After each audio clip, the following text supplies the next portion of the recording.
We know who sits at the top, but the gap is not insurmountable, or it's not this Grand Canyon-sized gap anymore.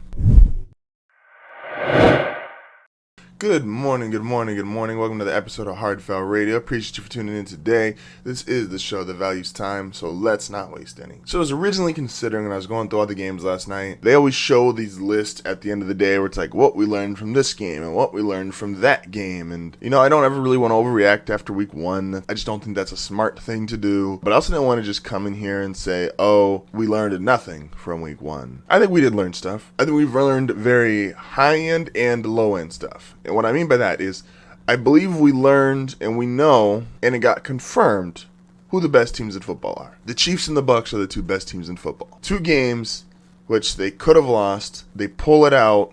Their quarterbacks prove why they are who they are. Now, I do believe that despite those being the two best teams in football, I do believe we are seeing the closure of the gap. This happens for every great or dynastically talented team. Bring out the big words again. Yes, they might be the best team in the league, but it's not this as big a gap as when they first rose to prominence. Teams like the Browns are catching up to the Chiefs. If the Cowboys can push the Bucs to, they have to win a last-second field goal, and the Bucs will get their fair share of blowout wins too, teams will be able to play them competitively, and it's not just going to be we win every game 30-10. Remember, the Bucs were not dominant during the entirety of the regular season.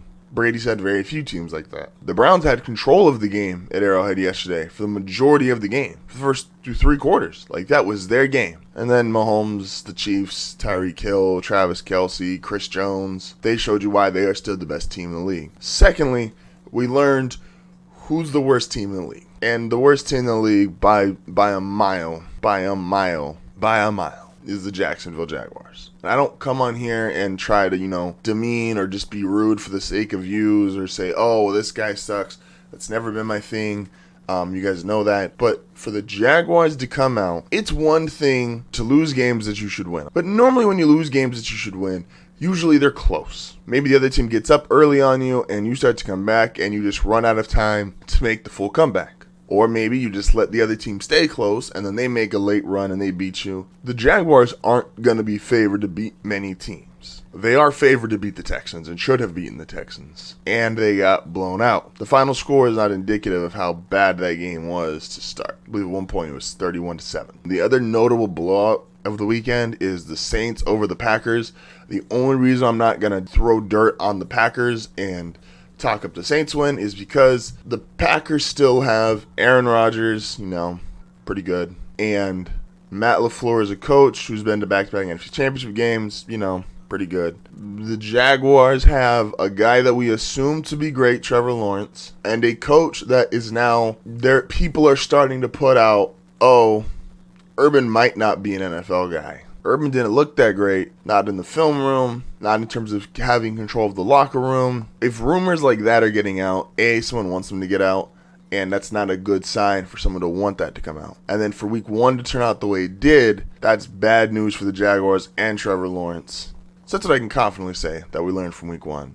The Bucs and Chiefs are at the top of the NFL and should be there for the majority of the season, even though the gap is not insurmountable, and the Jaguars are on the bottom of the league, and that gap might be insurmountable. Moving on from there, I have to get a little bit of my fan stuff off right now. So if you're not a fan of Denver, don't want to hear me talk about fan stuff, you might as well just turn the video off or stop listening to the podcast right now. Everything I've said the last 2 to 3 years that I've gotten mocked, ridiculed, laughed at, cried after 6-game losing streaks, all that stuff finally came to a head yesterday. I said for the last 2 to 3 years, if the quarterback just plays well, Denver has a legitimate team, a playoff team, maybe not a Super Bowl roster, but a competitive playoff team. And yesterday, Teddy Bridgewater wasn't overly fancy, didn't throw for some crazy 350, 400 yards, didn't throw 4 or 5 touchdowns. He was just steady Teddy, and he just was consistent. He didn't turn the ball over. He made plays when he needed to on 3rd down and 4th down. The defense played great. And off a Giants offense that obviously is not going to scare a lot of people, especially with Evan Ingram out and Saquon returning after injury. That's how Denver wants to win games. Defensively, quarterback not making mistakes, Running the ball, Javonte Williams and Melvin Gordon even had a flash. The big 70-yard touchdown run. This is how Denver wants to win. Ends up winning 27-13. The last second touchdown, literally with no time left on the clock by Daniel Jones. You know, it is what it is. So basically, Denver won 27-7. Von Miller looked great, 2 sacks. Bradley Chubb will be coming back healthy. This defense looks legit. It looks like the defense that we all thought we were going to get when Vic Fangio came to Denver. And part of that is, it's just the health. Like, they're finally healthy. They look good. Teddy looked good. It was a wonderful, wonderful way to start week 1.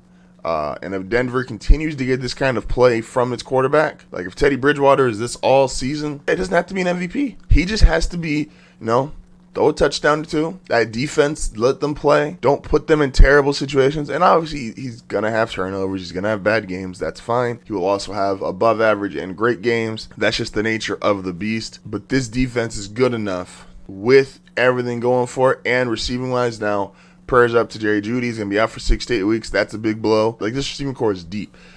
Cortland Sutton, Tim Patrick, KJ Hamler, Noah Fant, Michael O. I'm not going to try to say his last name. I will butcher it to the point of no return. So, yeah. Denver, strong start week 1. This is who I've said they could have been, and it was on full display. I'm happy.